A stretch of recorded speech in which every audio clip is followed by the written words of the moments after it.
Olá, boa noite. Está começando mais um programa Mais Saúde ao vivo, aqui pela TV Campos de Minas.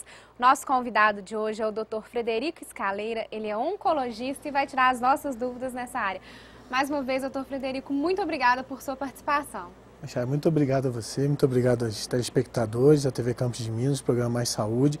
É sempre um prazer, uma satisfação podermos estar aqui tirando dúvidas, esclarecendo situações nesse problema de saúde que infelizmente a gente vê cada vez maior o número de casos acontecendo. E se a gente puder prevenir é sempre bom e nada melhor do que a informação.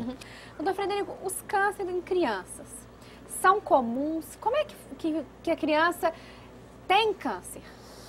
O câncer em criança é uma situação muito peculiar, porque ela não tem nenhuma relação com os fatores ambientais. Não tem relação com o que a criança come, com o ambiente que a criança tem. O câncer em criança, ele é estritamente genético, ele é decorrente de uma falha do DNA das células da criança. Muitas vezes é uma doença genética, ou seja, uma doença que o pai e a mãe tinham essa doença incipiente, que existe outros casos na família e passa para a criança. Mas a maioria dos casos de câncer em criança não tem nenhuma relação familiar. É uma mutação que a célula sofreu, ou na hora que foi fecundada, que ocorreu a junção dos cromossomos, do material genético do DNA do pai com a mãe, ou depois da criança formada. A criança está numa fase que tem muita replicação celular. As células estão crescendo muito rápidas. E, infelizmente, com esse crescimento pode existir a chance de dar um defeito, vou falar dessa forma, no material genético da criança. Mas é uma situação, felizmente, rara. Só que quando acontece é dramática e de muito difícil manejo dessa situação. Por isso precisa de uma equipe multidisciplinar, uma equipe especializada para cuidar dessa parte. Só para ter uma ideia, o câncer em criança ele ocorre em aproximadamente 1 a 2 casos para cada... O câncer em todos os tipos de câncer, 1 a 2 casos para cada 1000 crianças nascidas vivas, entendeu? Então é um tumor raro, mas dramático. E quais são os cânceres mais comuns que as crianças podem ter? O câncer mais comum das crianças é a leucemia. A leucemia linfóide aguda é o tipo de câncer mais comum das crianças. É um câncer que tem uma peculiaridade. Se a gente for ver, em 1945, todas as crianças que desenvolviam leucemia iam para o hospital, era um clima tenebroso, iam para a enfermaria para receber analgesia, conforto e esperar morrer. Todas. 1945, não é tão longe. Hoje, esse tipo de leucemia, nós estamos chegando a 80% de cura. Então, assim, é um tratamento que teve uma resposta absurda ao longo desses últimos 70 anos, É o tipo mais comum. Os outros tipos que podem ser outros tipos de leucemia, leucemia mieloide aguda também pode acometer crianças. E os tumores sólidos mais comuns das crianças, nós temos o neuroblastoma, E nós temos o tumor de Wilms, que é um tumor renal, também acomete muito a criança. E outras variações do neuroblastoma. Podemos ter o meduloblastoma, que acomete mais a medula, E o neuroblastoma ele pode dar em outras localidades. E nós temos tumores cerebrais também diferentes, que nós chamamos astrocitomas também, que pode acontecer em criança. Tem mais uma participação da Vânia do Centro. Vânia. Ela gostaria de mandar um abraço para o doutor. Vânia, obrigado. Você não esquece da gente, a gente não esquece de você não. Muito obrigado. E a Vânia diz que tem uma amiga que teve câncer há 15 anos. Foi curada, porém voltou a ter novamente no mesmo local. O que o doutor pode explicar sobre isso? O câncer de mama é muito diferente a biologia, mas vamos colocar 2 grandes grupos. Um é um câncer de mama que funciona baseado em hormônio. O hormônio que a mulher produz, o estrogênio e a testosterona, estimulam o seu crescimento. É um câncer que é mais fácil de ser tratado, tem mais chance de cura, mas é um problema que eu já vou voltar a falar. O outro é o que não tem nenhuma relação hormonal. Esse normalmente é um pouco mais agressivo, um pouco mais difícil de curar, só que ele é mais honesto. Normalmente ele cura em 2, 3 anos e curou, acabou. O que funciona com hormônio, que a pessoa pode usar o tratamento hormonal, ele acontece dele voltar depois de muitos anos. Pode acontecer. Ele a gente chamaria ele de um pouquinho traiçoeiro, apesar dele ter boa chance de cura. Mesmo quando volta, também não tem que perder a esperança. Mesmo voltando, tem chance de cura, mas é um tipo de câncer que tem essa característica de voltar depois de 5, 10, 15 anos. Porém, esse caso específico, a gente não tem como saber se é o tumor que ela teve há 15 anos que voltou, ou se é a glândula mamária remanescente, o que sobrou da mama, que formou um novo câncer. Então fica essa dificuldade. Às vezes até na consulta, com todos os exames, a gente nunca consegue ter isso definido, se foi um câncer que voltou ou um novo câncer que nasceu.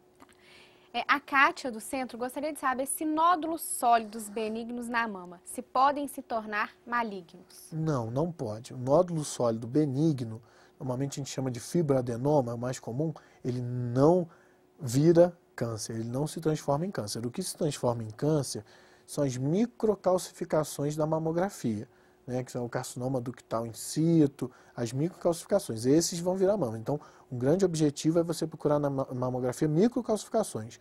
Achou o nódulo, tem que investigar. Viu que é benigno, não pode ficar sossegado. Se estiver incomodando, doendo, crescendo muito, você tira, ou por comodismo, né, por melhora da dor, ou por estética, mas não vira câncer. Tá.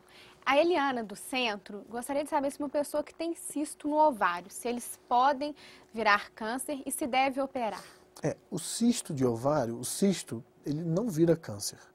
Só que o problema é que um câncer de ovário, ele nasce parecendo com cisto. Então o cisto tem várias características que podem ser descritas pelo ultrassom. Quando ele é muito certinho, a gente chama de cisto simples. Ele é muito regular, muito certinho, esse não precisa preocupar. Agora um cisto que começa a ter várias faixas de fibrina, a gente chama trabeculações, cheio de material no seu interior, ele já começa a preocupar um pouquinho. Isso é uma avaliação muito pessoal do cisto, vendo a imagem. Às vezes a gente utiliza de alguns exames de sangue para detectar. É uma avaliação muito pessoal que deve ser feita pelo seu ginecologista para avaliar se tem que retirar esse ovário ou não por causa do cisto. Eu tenho mais uma participação do Everaldo do centro. Ele gostaria de saber se as pintas grandes e pretas se podem se tornar câncer e se elas devem ser retiradas. A pinta em si, existe um risco, mas o maior risco de câncer de pele é a cor da pele. Então, quanto mais clara a cor da pele, mais você tem que se preocupar. Agora, tem algumas doenças familiares que a pessoa tem muitas manchinhas pretas, às vezes mais de 200. Então, isso é um fator de risco para um câncer de pele, um tipo mais grave, que é o melanoma, né? Agora, a questão daquela pinta é uma questão muito pessoal, tem que ser vista, avaliada, de preferência por um dermatologista, para ver se tem que retirar ou não. Mas, doutor Frederico, as pessoas que se submetem a algum tratamento químico na pele, para remoção de pelos, que hoje em dia a gente vê que está muito comum, isso pode causar algum problema nas células? Tem agora saiu um estudo recente relacionando o uso de formol e dos elementos próximos do formol, que hoje são muito usados, né? Tá um uso realmente assim, muito comum, quase toda mulher usando, e parece que tem alguma coisa relacionada a isso, que está sendo estudado, é uma linha que está sendo estudada, mas não tem, até onde eu saiba, porque isso muda muito, mas não comprovou 100%, mas parece que tem alguma relação com o uso excessivo de produtos químicos para cuidados de cabelo, com alguma relação, mas não está ainda 100% comprovada, não. Mas e os tratamentos a laser? Tem alguma coisa comprovada? O tratamento a laser não tem nada, não tem disso, não. O que tem disso é o formol e as substâncias que usam formol, que são muitos usados nos alisamentos de cabelo, tudo isso. Isso parece que está começando a dar alguma questão aí, mas ainda não está muito fechado. É difícil. Vocês desculpa de eu não explicar, mas tem que fazer um estudo enorme. E o problema é o seguinte, então você vai ter que arrumar mulheres de 40 a 60 anos que alisam o cabelo e mulheres que não alisam. Então você tem que proibir elas de alisarem. Você começa a interferir muito nos hábitos das pessoas, você torna o estudo difícil. Aí aquela que estava no estudo resolve que vai alisar e pronto, já fura o estudo todo. Então é muito difícil provar, infelizmente é muito difícil provar. Por isso que a gente pede que tentar sempre ter hábitos saudáveis. Eu não estou aqui defendendo, não. Acho que deve comer muito legume, verdura, evitar enlatados, conservar. É sempre bom, né? Você está sempre pecando para mais. Não sei se dá, mas é bom você usar. Agora, uma coisa interessante, café, por exemplo, muita gente pergunta café. Café saiu um estudo recente mostrando que quem bebe café tem uma saúde melhor. Então é uma coisa que já foi estigmatizada, mas o café é natural e tudo, então isso muda muito, né? Mas não adianta o cafezinho com cigarrinho, né, doutor Não, Frederico?